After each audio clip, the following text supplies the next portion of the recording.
Item 7, Superintendent's Report. Who wants to go first? Kayla Morgan, seniority. Hello there, and happy Valentine's Day to everyone out there. So over the past week at the high school, we've had lots of things happen. Last week, the junior class attended a safe driving assembly that was sponsored by our school resource officers. We had a driving simulator to promote safe driving and the causes of distracted driving. We also had 2 students, their parents, and one of our gym teachers, Mr. Ramos. They are representing the entire state of Connecticut right now at Washington, D.C., with the Special Olympics at Capitol Hill Day. Every state from the United States will be there with some sort of representation. They are meeting with the House, the Senate, and elected officials to talk about ways and how we can innovate multiple different things into our teaching. Since this month is Black History Month, we are having student symposiums throughout this entire month, starting tomorrow. They start tomorrow the 15th, 16th, the 23rd, the 24th, and March 1st, 2nd, and 3rd. If you are interested in signing up for these, check your email to see which one you are wanting to sign up for and sign up through Enriching Students. Students have put together presentations about Black history and many different topics. For students, we have no school Friday or Tuesday, 5-day weekend, or is it 5 days? Yeah, 5 days. For all of the juniors out there, it is that time of year for AP testing and the lovely SATs. Your SAT day is Friday, March 24th. Start studying. And we have 2 artists of the month for January, Daniel Cardona and Mabel Gray-Ken, so congratulations. Thank you, Morgan. Kayla? Okay, so the National Honor Society is hosting a fundraiser at Standout Nutrition in Enfield on this Saturday, February 18th from 8 a.m. to 3 p.m.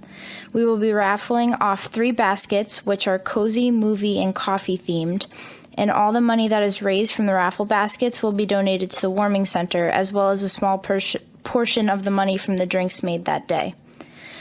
The Enfield Instrumental Music Association is holding their annual Wolfpack fundraiser this Saturday, February 18th as well. Tickets will be sold for the game until this Friday, the 17th. If you would like to buy a ticket, you can contact an EMA member or an Enfield music student. Buzz Robotics is hosting a family paint night fundraiser on February 25th at 6 p.m. If you have any questions, you can contact Miss Marr at cmar@enfieldschools.org. And Buzz Robotics competition season is beginning March 3rd and will continue until April 8th. In the world of sports, boys basketball has their senior night this Friday, February 17th. The game is starting at 6:45 p.m. and will be held in the EHS Gymnasium against Hartford Public. And girls basketball had a successful senior night this past Thursday, the 9th, against South Windsor. Mason Pilkington this past Saturday was received the title of the Double L State Champion for the 55-meter dash and track and field, and he will compete in the State Opens this Saturday, the 18th. Any athletes interested in joining spring sports can sign up on final forms. And there is an Enfield High hockey game tomorrow, the 15th, at Enfield Twin Rinks. And the game is against E.O. Smith, and the puck will drop at 3:45.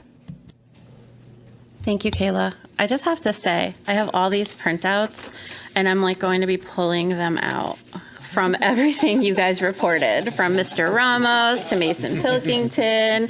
You guys hit all those points, so thank you. Go ahead, Mr. Drezek. Yeah, me too. No school for kids on Friday the 17th or Tuesday the 21st. Thanks, Morgan. But that's in order for staff to attend professional learning workshops.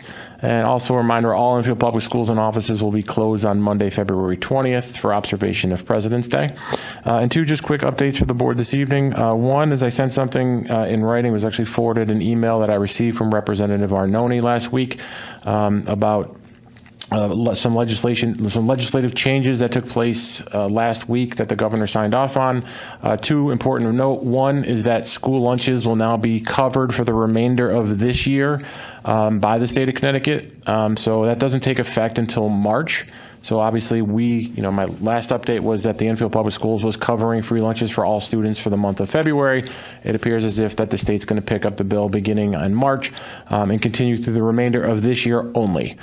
We have been very clear at a meeting with the Speaker of the House that said do not expect that to be the norm for next school year, but for the remainder of this current school year, the state is going to pick up that obligation. In addition, the other piece of legislation that passed in there was also the state removing the cap on the excess cost funding for special ed costs for local districts. So that might come into some of the discussion that you have later on in the budget, but I thought it was important to get out now to all parents because they usually ask around this time, like, what's going on with lunches? Lunches are free for the rest of the year.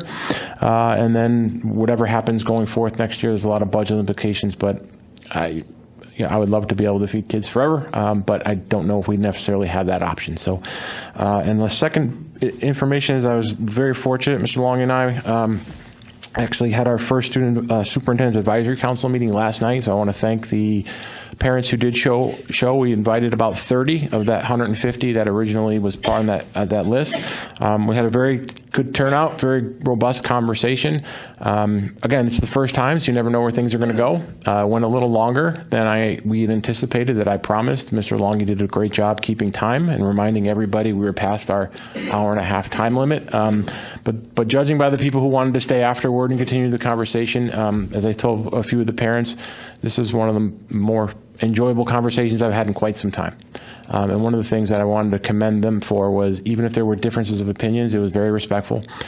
People weren't talking over each other or at each other. They were, and most importantly, people were listening. So that was a very good model of the people who you may not see on a biweekly basis, but are out there taking care of their kids, paying attention to what's happening with their kids, and are very invested in what's happening with their kids. So I was very pleased with that, and we're hoping to start the next group of people in the coming weeks. But as you can tell, with all these other different events happening, calendars are very challenging. So there's a lot of people we need to get to. It's going to take some time, but I'm very pleased to report. And the feedback I've gotten this morning from the people who attended so far felt the same way. If some others didn't, they were very polite. They didn't tell me. So that concludes the superintendent's report. Thank you, Mr. Drezek. Item 8, audiences.